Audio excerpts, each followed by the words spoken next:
Êxodo é o segundo livro do Antigo Testamento, capítulo de número 20,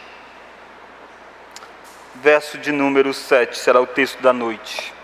Como eu disse na abertura do culto, nós, fevereiro e março, nós começamos uma pequena série, na verdade, o propósito é de 11 mensagens nos 10 mandamentos. Você diz, por que 11 são 10 mandamentos, né?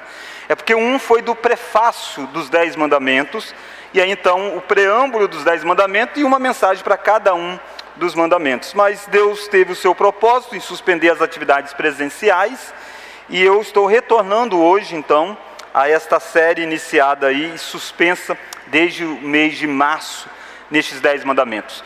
De forma breve eu preciso localizá-los neste texto de Êxodo, capítulo 20. O povo de Deus tinha vivido escravo durante aproximadamente 430 anos no Egito, e Deus então tinha feito algo extraordinário, libertá-los de lá, e fez isso com mão poderosa, levantando Moisés.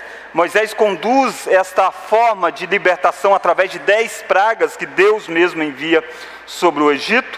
O povo está então começando a sua jornada de peregrinação, e Deus leva o povo então para a beira de um monte, e Deus chama Moisés para cima daquele monte, e algo extraordinário acontece. Há trovões, relâmpagos apontando para a santidade de Deus, e Deus então dá aquilo que é chamado das 10 palavras nas Escrituras. 10 sentenças, boa parte delas muito breves, boa parte delas num tom negativo, dizendo não faça isso, não faça aquilo outro, que ficaram conhecidos como os 10 mandamentos. E essas 10 palavras de Deus, elas fazem parte daquilo que nós chamamos, ou é o resumo daquilo que nós chamamos da lei moral. A lei moral é algo que Deus deu para todos sempre, porque revela o caráter de Deus. Deus não rasgou a lei moral.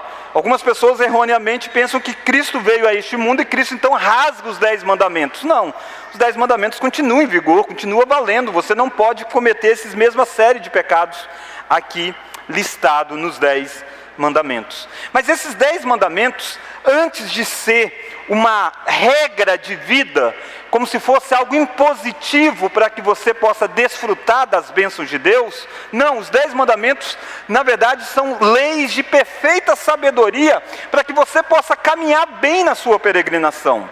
E o prefácio, olha lá o capítulo 20, o prefácio nos mostra isso, diz assim: eu sou, verso 2, eu sou o Senhor teu Deus, que te tirei da terra do Egito, da casa da servidão.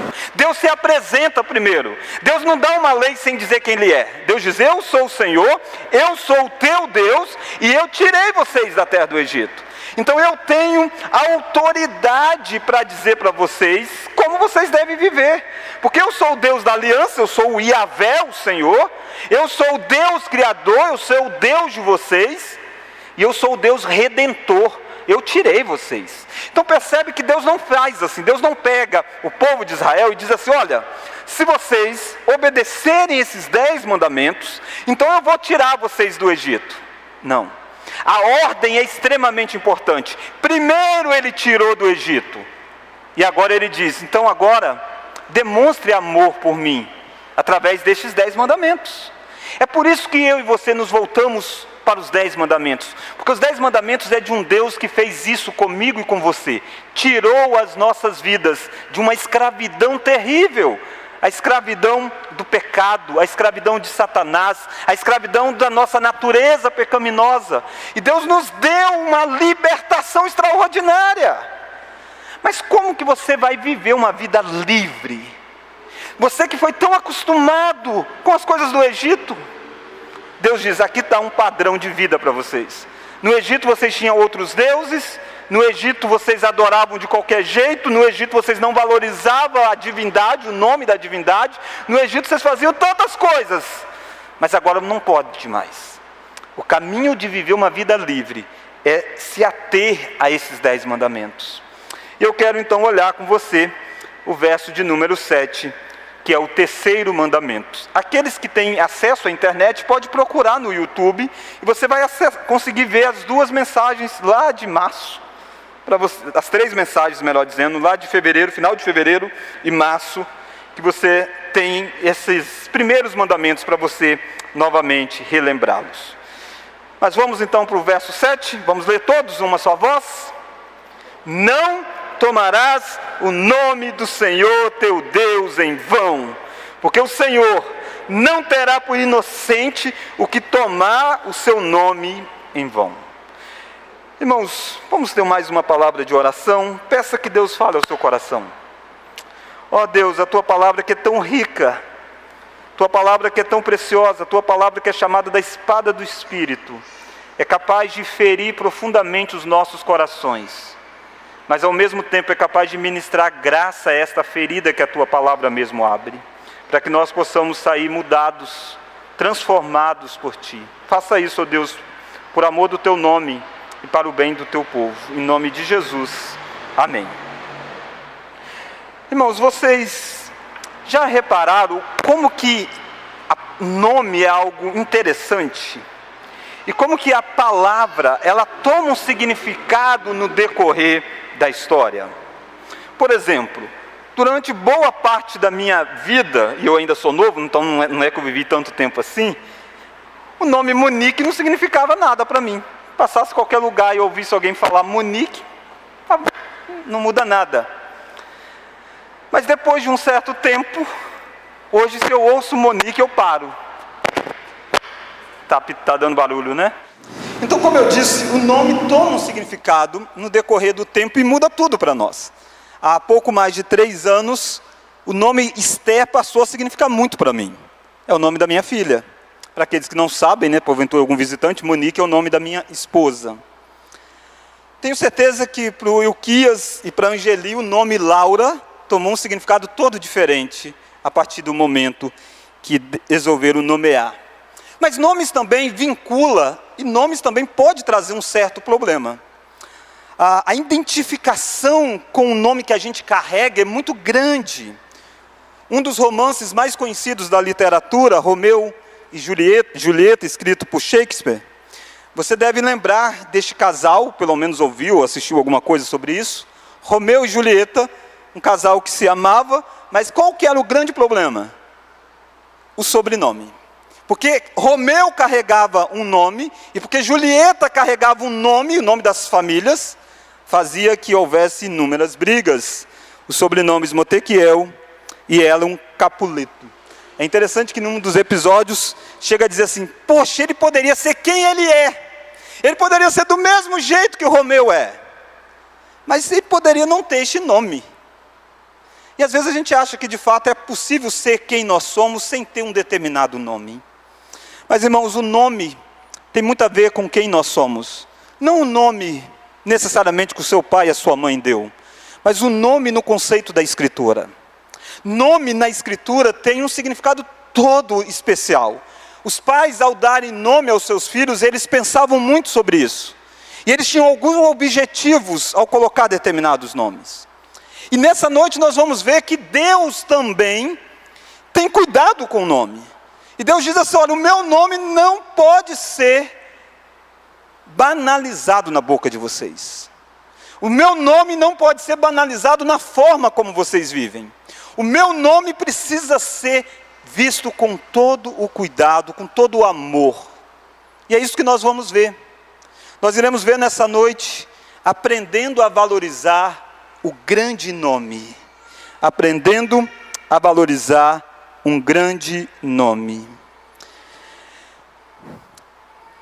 Olha algumas lições que eu quero caminhar com você nessa noite. A primeira delas é por que é que o nome é tão importante? Por que é que o nome de Deus é tão importante ao ponto de, numa síntese das leis que o povo de Deus precisa obedecer, está lá, não tome o meu nome em vão. E esse mandamento, muitas vezes, nós aprendemos sobre ele quando nós somos crianças. E nós reduzimos este mandamento apenas a um aspecto. É dizer, olha, você não pode, quando tropeçar, dizer, ai meu Deus. Será que é só isso mesmo? Será que Deus está apenas dizendo para Israel que o que eles não podem é falar o nome de Deus, sendo que Deus mesmo escreve nas Escrituras tantas vezes o nome dele? O que é isso? O que é não tomar o nome de Deus em vão? Por que nome é tão importante? Irmãos, nome é importante porque nomear alguém, tem a ver com exercer uma certa soberania sobre o outro. Tem a ver com autoridade. Os filhos não dão nome aos pais. São os pais que dão nome aos filhos. Você não escolheu bem o seu nome, embora hoje tenha várias tentativas aí, de você poder alterar o seu nome. Mas a grande parte cultural é que você não é capaz de alterar o seu nome por si só, naturalmente. É uma série de leis que agora autoriza. Mas de forma natural, o pai olha a criança e ele dá um nome, e às vezes um nome bem feio, E às vezes os filhos ficam chateados com aquilo. Mas por que é que o pai pode dar nome para os filhos? Porque ele é autoridade sobre os filhos. Isso então começa a vincular, por que é que Moisés vai perguntar para Deus? Moisés, no início da história que nós lemos neste culto, Moisés perguntou para Deus, Deus, e quando eles perguntarem pelo teu nome, o que é que eu vou dizer? Aí Deus diz assim, eu sou. Diga assim para eles, o eu sou. Deus está dizendo, ei, eu sou o que sou. Eu tenho toda a autoridade, não tem como ninguém me nomear. Deus foi o ser que se autonomeou e deu a conhecer a nós através do seu nome. Mas nome exerce tanta autoridade, que você vê, por exemplo, cidades no passado que receberam determinados nomes, porque um determinado imperador conquistou. E então, como ele conquistou aquela região, ele pode chamar do nome que ele quiser. Nome então exerce esse controle sobre o outro. Mas o nome também aponta para relacionamento. É muito difícil você se relacionar com alguém que você não sabe o nome. Mas quando você precisa chegar até alguém, você diz, não, deixa, eu sei quem é a pessoa, é o fulano de tal. E o nome abre portas para você conversar, para você se relacionar. Todos nós gostamos de ser chamados pelo nosso nome. Quando você olha para a Escritura, Deus então torna conhecido o seu nome. Porque o homem nenhum era capaz de nomear Deus, ninguém tem autoridade para dizer quem Deus é Deus que tem que dizer para nós quem Ele é. Mas também na Escritura nós entendemos que Deus fez-se conhecer através do seu nome, para que nós pudéssemos nos relacionar com Ele. Há um texto lindo de Provérbios, capítulo 18, verso 10, que diz assim, torre forte é o nome do Senhor, a qual o justo se acolhe e está seguro. Percebe? Nome bom, torre forte é o nome de Deus, e aí o justo pode se acolher no nome de Deus. Diversas vezes o salmista vai dizer, Deus vai dizer através do salmista, invoca-me e eu te responderei. Como que você invoca alguém se você não sabe o nome? É por isso que Moisés disse, eu tenho que saber o seu nome. E Deus diz, diga ao povo, eu sou.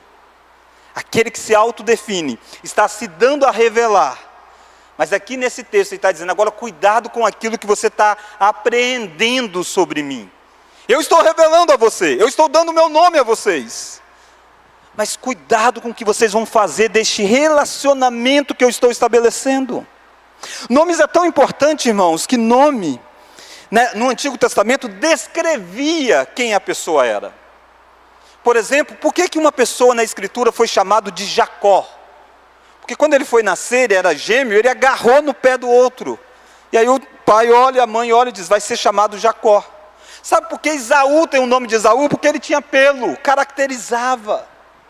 É por isso que Deus no Antigo Testamento, ele vai ter vários nomes, para destacar características dele. Alguns nomes, por exemplo, de Deus no Antigo Testamento. El Elyon, que significa Deus Altíssimo, Deus Criador. El Shaddai, que significa Deus é Todo-Poderoso. El Olam, que quer dizer Deus é o Eterno. Jeová Nissi, que quer dizer o Senhor é a minha bandeira. Jeová Shalom, que quer dizer Deus é a minha paz. Jeová Jirei, que quer dizer o Senhor proverá. Adonai, o Senhor é absoluto. E o grande nome que você encontra na língua portuguesa, Senhor, tudo em maiúsculo, tudo em caixa alta. Normalmente, quando na sua Bíblia em português está assim, é porque no original, no hebraico, o que você tem aí é chamado tetragrama. Uma série de consoantes que que é aquele nome que Deus apresentou para Moisés, que é Eu Sou, o Deus da aliança. Eu citei apenas alguns nomes, há tantos outros no Antigo Testamento, e nenhum desses nomes capta na essência total de quem Deus é, mas caracteriza alguns aspectos de Deus. Deus é o Deus que provê, Deus é o Deus que luta por nós, Deus é o Deus que cuida de nós, Deus é o Deus eterno. E aí na Escritura você encontra cada um dos nomes caracterizando isso. Mas uma das coisas que eu e você precisamos pensar é onde é que nós encontramos o nome de Deus. Naturalmente que o nome de Deus está no ser de Deus. Está no Deus Pai, no Deus Filho, no Deus Espírito Santo. Mas o nome de Deus também está na criação de Deus. Deus, ao criar o mundo, Deus colocou o seu nome na criação. É como um artista que faz um belo quadro. E quando ele faz um quadro, ele pinta, mas ele assina o quadro. E aquela obra é a obra daquela pessoa.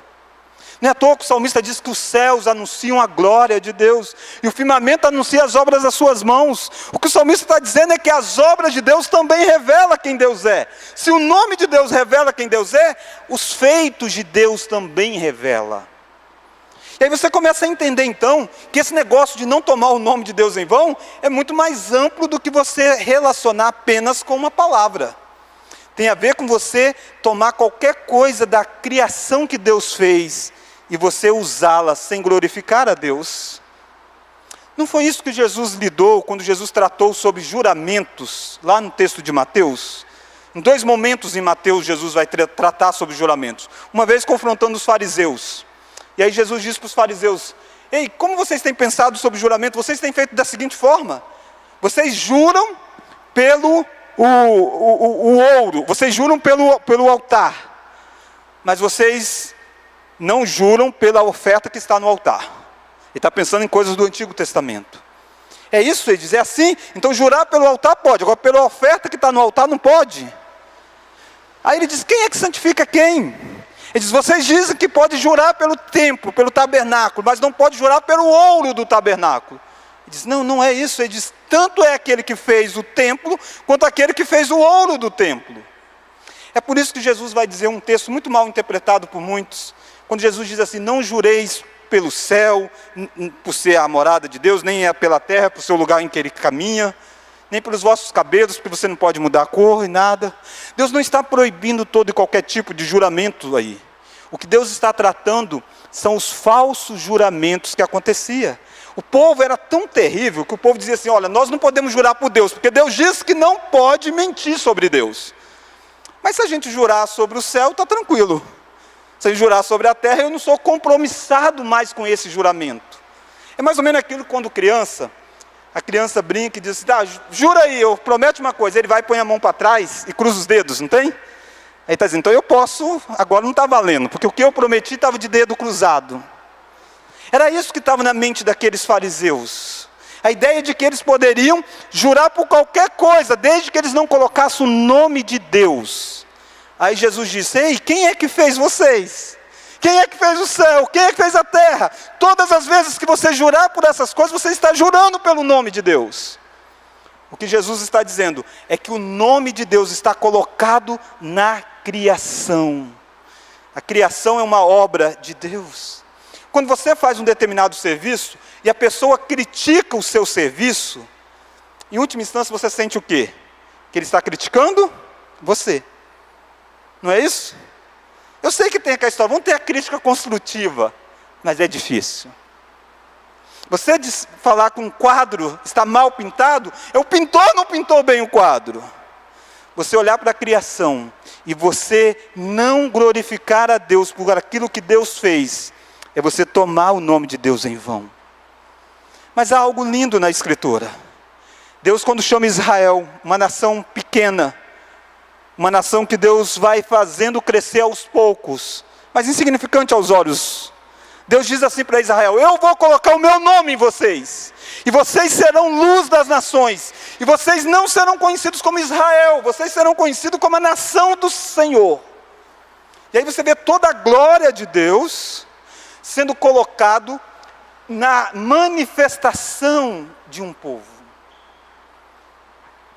E é a este povo que Deus está dizendo agora aqui no mandamento: ei, eu salvei vocês. E sabe que um dos textos de Deuteronômio diz que Deus salvou Israel por amor do seu nome. Porque Deus amou o nome de Deus. Porque Deus colocou um nome em Israel, o nome de Deus. Deus salva Israel. E agora Deus pega essa nação e diz: por amor do meu nome eu salvei vocês. Por amor do meu nome eu coloquei um nome em vocês. Agora vivam de acordo com este nome. Não tome o meu nome em vão. Não torne aquilo que eu fiz na vida de vocês motivo de escândalos. É isso. Tem um significado bem amplo agora para o nome de Deus. Deus colocou o nome dele em você, que é um cristão. Lembra como você foi batizado? Em nome do Pai, do Filho e do Espírito Santo. Sabe como você é conhecido? Como cristão, pequeno Cristo. É porque Deus está ligado a você. O nome dele está ligado a você. Porque ele quer ter relacionamento com você. Porque ele quer manifestar a glória dele em você. Mas ele quer que você cuide do nome dele. É muito comum pais dizer para filhos quando vão dormir na casa de um amigo, de uma amiga: diz, olha filhinho, olha filha, cuidado, se comporte. Não quero que fale mal de mim, hein? Percebe que nós sabemos que aquilo que os nossos filhos fazem revela um pouco de quem nós somos? Deus sabe que aquilo que eu e você faz está linkado com quem Ele é. E é por isso que Jesus disse que aquele que faz qualquer um destes pequeninos tropeçarem, melhor seria amarrar uma pedra e atirar para dentro.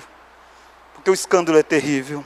Neste texto, então, nós encontramos o porquê que o nome é tão importante. Porque nome exerce autoridade, porque nome descreve a pessoa. E nós vimos onde encontramos este nome de Deus. Encontramos no próprio Deus, encontramos no povo de Deus, e encontramos na criação que Deus fez. Essa é a primeira lição, então, a importância do nome. A segunda lição é como é que tomamos, melhor dizendo, o nome de Deus em vão. Como é que a gente quebra esse mandamento? Volta lá para o Êxodo capítulo 20. Olha o versículo 7. Não, vamos ler agora? Tomarás o nome do Senhor teu Deus em vão. Só um minuto. Tomarás. A palavra traduzida aqui, hebraica, que nós traduzimos como tomarás, ou tomar, o verbo tomar aqui, a ideia primária deste verbo não é falar, é também falar, mas não é a ideia primária. Tinha outras palavras na língua hebraica que tem a dizer não fale, como por exemplo a palavra davar, mas Deus intencionalmente pegou uma outra palavra, que o significado primeiro dela é que você não deve levantar ou portar de forma em vão o nome de Deus. Percebe que aqui tem a ver com o fato de Deus ter colocado sobre o povo, e Deus está dizendo, não pegue o meu nome e leve ele de forma banal na sua vida. Lógico, afeta o falar, mas é mais do que você bater na boca quando você falar, ai meu Deus. É quando você levanta e vive. O nome de Deus está grudado em você. Deus está dizendo, não tome ele em vão, não leve ele de uma forma vazia. Essa palavra vão é a ideia de trivial, sem sentido. Quando eu e você fazemos qualquer coisa da nossa vida sem dar o valor devido àquilo que Deus fez por nós, nós estamos fazendo de forma trivial. Percebe que você pode quebrar este mandamento no culto ao Senhor? Você pode quebrar este mandamento quando você ora a Deus, que parece algo tão bom, mas você faz de forma trivial. Você faz de forma vazia. O mandamento nos mostra a necessidade de cuidarmos da santidade daquilo que nós anunciamos. Irmãos, nós quebramos este mandamento ainda hoje. Quando eu e você, nos nossos relacionamentos, nos nossos juramentos ou votos que fazemos, nós não cumprimos diante de Deus. Votos e juramentos é algo lícito a ser feito e nós fazemos constantemente. Você diz, eu não faço não, pastor. Claro que você faz. Quando você foi ser batizado, você fez alguns juramentos. Você prometeu fazer tais e tais coisas. Você prometeu honrar aqueles que são líderes, se eles estiverem de acordo com a palavra. Você prometeu viver uma vida de santidade. Tudo isso é votos que você está fazendo diante de Deus. E Deus está dizendo para Israel: não tome meu nome em vão. Como que você jurou isso diante de mim? Está fazendo de forma banal. Quando eu e você batizamos os nossos filhos, e dentre várias promessas, a gente promete: vou levá-los à casa do Senhor, para que eles possam aprender a lei do Senhor. Mas no dia a dia a gente não faz isso. A gente jurou isso em nome de Deus, e a gente não está cumprindo isso. Eu não estou dizendo que você tem que estar dizendo na época da pandemia, tá? Isso abre-se exceção. Quando eu e você prometemos que nós iríamos ensinar os nossos filhos a palavra do Senhor, nós não prometemos apenas que a igreja vai ensiná-los. Nós não prometemos apenas levá-los à igreja. Nós prometemos que nós iríamos ensiná-los. E nós prometemos isso em nome de quem? Em nome de Deus. E aí no dia a dia a gente tomou aquilo em vão. Quando eu e você casamos, a gente prometeu diante de Deus amar, cuidar, até que a morte separe. Isso é um juramento, isso é um voto solene. A nossa cultura, a nossa sociedade não valoriza a palavra. Muitas vezes nós vivemos uma época em que as pessoas até dizem assim: o que o fulano fala não precisa escrever, porque não tem valor nenhum. Outros, a gente já disse, o que o fulano fala não precisa nem fazer contrato, não precisa escrever não, porque tem valor, a palavra dele vale. Percebe como é que eu e você estamos vinculados a juramentos? E é isso que esse texto está dizendo: não tome o meu nome em vão, não use o meu nome de forma que você não vai honrar ele nos seus juramentos. Quebramos este mandamento ainda hoje, quando não usamos uma linguagem correta sobre Deus na adoração. Quando nós cantamos qualquer coisa, quando nós entoamos qualquer hino, qualquer música, que não glorifica o nome de Deus. E glorificar o nome de Deus não é ter lá apenas o nome Deus na música. Muitas das músicas que têm o nome de Deus ensinam tudo errado sobre Deus. É você tomar o nome de Deus em vão. Irmãos, desculpa, mas um dos lugares que o nome de Deus mais tem sido tomado em vão são nos cultos. São nos cultos, são em pregações, são em livros escritos, é no mercado religioso, onde o nome de Deus é usado para vender tantas coisas, mas vazio de significado. O Deus que está sendo anunciado não é o Deus da Escritura. Deus está dizendo: não faça isso, não cante a Ele de forma trivial, não ore a Ele de forma trivial, não diga sobre Ele aí fora de forma trivial. Ele é a razão da sua existência. Como que você não anuncia Ele para os outros? Ou como que você o anuncia de forma errônea?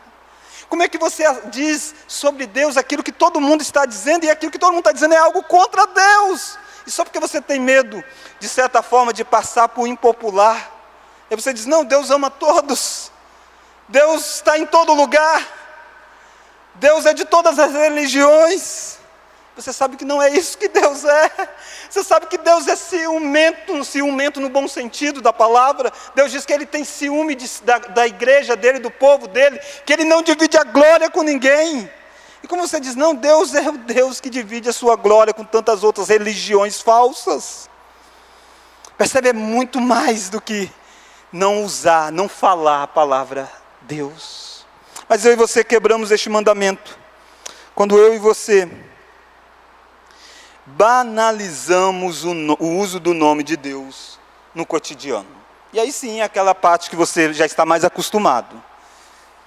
Quando o nome Deus passa a ser usado como qualquer interjeição. Eu sei que é difícil, eu sofro disso também. É um vício de linguagem. A gente usa, ai meu Deus, para tudo. Eu uso em alguns momentos e eu estou confessando aqui os meus pecados. Mas irmãos, nós precisamos lutar um pouco com isso. Não é que você nunca pode dizer Deus, mas quando você dizer Deus, tem que ter envolvido quem Deus é mesmo. Quando eu e você usamos Deus e o nome Deus pode ser substituído por, que absurdo, por que então não substituir em vez de, ai meu Deus, coloque que absurdo. Não banalize o nome de Deus. Quebramos este mandamento quando utilizamos mal palavras para descrever as obras de Deus. Quando nós nos referimos ao ser humano, o ser humano é a imagem e semelhança de Deus.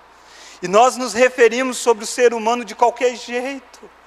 Quantas vezes expressões como esse traste faz parte do nosso vocabulário? Não, por pior que seja o ser humano, ele ainda é a imagem e semelhança de Deus. Você está tornando o nome de Deus em vão. Quando eu e você dizemos assim: quanto mais eu conheço os homens, mais eu amo o meu cachorro. Olha como que você tornou a imagem e semelhança de Deus menor do que um animal. Eu não estou dizendo que animal não é importante, animal também é criação de Deus, mas ele não é a imagem e semelhança de Deus.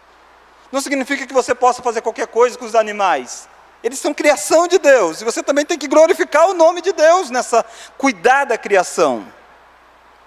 Quando eu e você desfrutamos daquilo que Deus fez para nós, mas nós não damos a Ele a glória, nós estamos usando a criação que Deus deu, tomando em vão, sem dar a Ele a glória por causa daquilo. Todo o universo é palco da glória de Deus. Todas as coisas que você usufrui por causa do nome de Deus. Quebramos este mandamento quando os atributos do nome de Deus não são verdades em nossa vida.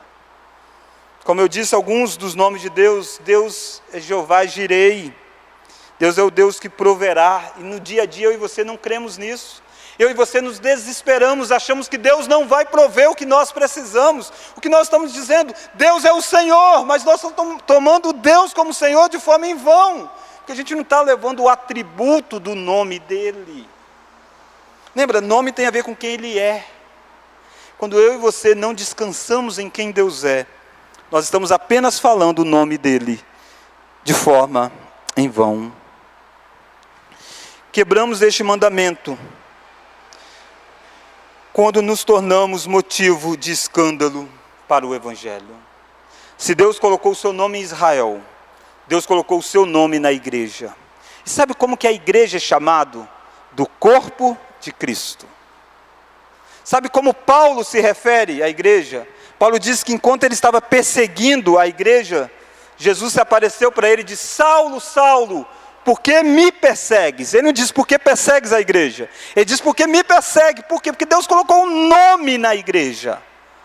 A igreja é a extensão, é o corpo de Cristo. Cristo é o cabeça e está ligado à igreja. Quando eu e você tornamos motivos de escândalo para a igreja, nós nos tornamos motivos de escândalo para o nome de Deus. Quando eu e você atacamos a igreja, em última instância nós estamos atacando o nome de Deus. Quando eu falo isso, eu estou dizendo das igrejas verdadeiras, que pregam o verdadeiro evangelho, óbvio. Quando eu e você banalizamos o nosso batismo, que foi em nome do Pai, do Filho e do Espírito Santo, nós estamos tomando o nome de Deus em vão. Nós estamos vendo sobre este mandamento que nos ensina a valorizar o grande nome. E a primeira lição: por que o nome de Deus é tão importante? Nós já vimos várias razões para isso. A segunda lição é como tomamos o nome de Deus em vão. Tornamos isso bem prático. Quando é que a gente quebra esse mandamento? E a gente viu uma lista aqui, e é só alguns. Aliás, o Catecismo Maior de Westminster é um dos belos documentos de fé. E ele trabalha esse mandamento com tantas aplicações, em tantas coisas, que você quando lê aquilo, você vai dizer: nossa, eu não sabia que eu quebrava tanto assim esse mandamento. Mas a terceira e última lição: qual é o castigo para aqueles que quebram este mandamento? Olha lá o versículo de número 7. Não tomarás o nome do Senhor teu Deus em vão. Vamos ler? Porque o Senhor não terá por inocente o que tomar o seu nome em vão. Esse mandamento tem algumas sanções bem diretas para aqueles que quebram. Não dá para você viver passando sempre acima da velocidade permitida num radar e não receber a multa. Mais cedo ou mais tarde ela chega. Não dá para você quebrar esse mandamento e não passar pela sanção da lei, Deus está dizendo, ele não terá por inocente. Qualquer um, seja rico ou pobre, seja pequeno ou grande, seja culto ou inculto, conheça muito bem a lei ou não conheça bem a lei, conheça muito bem as implicações da lei ou não conheça bem as implicações da lei, qualquer um que quebrar, ele não terá por inocente. Irmãos, é tão sério isso, que na teocracia era o governo de Israel, e aí esses mandamentos foram aplicados em leis civis. E sabe como que esse mandamento era aplicado num determinado momento? Quando alguém quebrava este mandamento, sofria a pena capital, a morte. Você encontra isso na Escritura. Deus dizendo que aqueles que blasfemassem o nome de Deus, deveria ser morto. E aconteceu isso nas histórias, Levítico capítulo 24, versículo 15 e 16, você encontra isso. E tantos outros lugares. Talvez você diga, pastor, mas esse negócio é não, né? Lembra o que Jesus disse sobre o pecado que não tem perdão? É a blasfêmia contra o Espírito Santo. Percebe, linkando de novo com o nome do Espírito Santo. Como eu já citei neste culto, Jesus diz que aquele que fizer tropeçar um destes pequeninos, que crescem nele, melhor lhe fora que lhe pendurasse no pescoço uma grande pedra de moinho e fosse afogado nas profundezas do mar.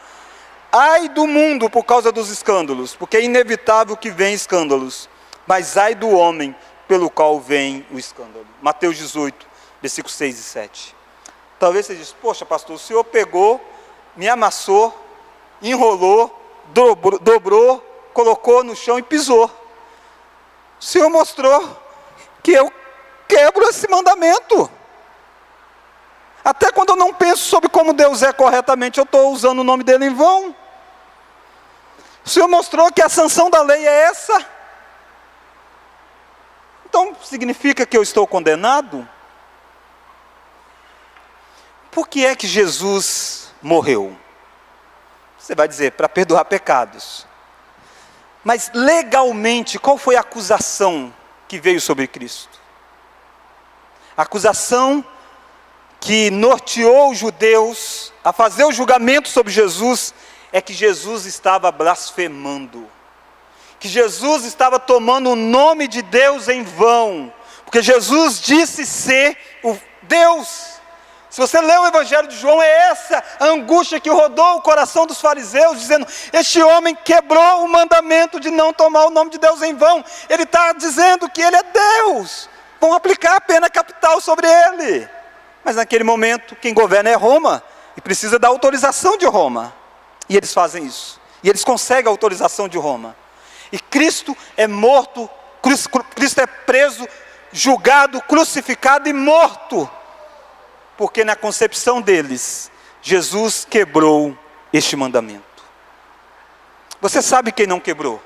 Porque Deus mesmo disse que Jesus é o nome que está acima de todo nome. Jesus é o nome pelo qual todos devem se dobrar diante do nome dele. Jesus é a imagem perfeita de Deus, de acordo com Colossenses. Jesus é o próprio Deus encarnado. Mas por que é que aquele que tem todo o poder, por que é que aquele que é o eu sou encarnado, aceitou ser julgado? E as pessoas dizendo, desça da cruz, se você tem poder. Se Jesus era um inocente, se ele não tinha quebrado esse mandamento, foi para que você e eu, que quebramos este mandamento, pudesse nos ver livre da sanção da lei. Percebe? Deus não tem por inocente quem quebrar o mandamento. Por isso que Cristo substituiu você na cruz.